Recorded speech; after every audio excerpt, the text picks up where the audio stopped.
Paul, what are the key problems in our health systems and what are the changes which are required? Health is a very unusual industry in developed countries because over the last 40 years it has become used to having an increase in resource every year to meet an increase in demand. So we are an industry with a learnt experience that there'll always be more money. This will now change. And it will change at a time when there is bound to be an increase in demand for healthcare resources because of the larger numbers of old people. Every system has more old people. Most old people actually get a long-term condition. So the crisis for healthcare systems is there'll be many more people with long-term conditions for longer periods of their life, and the amount of resource going into healthcare will not go up.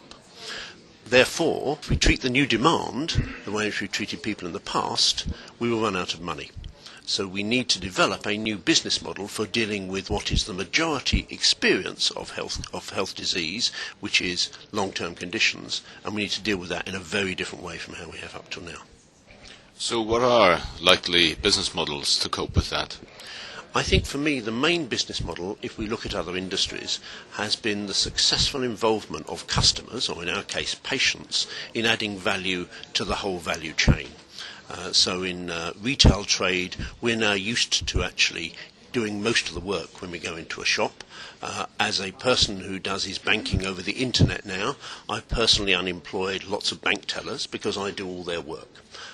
The bank doesn't pay me a penny and I add a lot of value to what they do, and I enjoy it because I feel in charge of it. It seems to be the analogy between that and healthcare isn't a difficult one to make. We need people to feel they're in charge not just of their health but of their health care, and they will add value to it. If you look at supermarkets, if you look at banking, it doesn't mean to say that the banks and the retailers don't do a great deal of work. They have an enormous logistics activity that allows me to add value, and we need healthcare systems to provide the logistical activity around the patient so they can add value to their own health. So what is the role ICT can take on in this? Well, one of the reasons I think we've had a system where I need to go to see a doctor as the way in which healthcare takes place. So we believe healthcare takes place in doctor's surgery or in hospitals. One of the reasons we've had that is that they contain in their offices and in their hospitals all of the healthcare systems. ICT has changed that so that we can now distribute that knowledge and that activity anywhere across the world.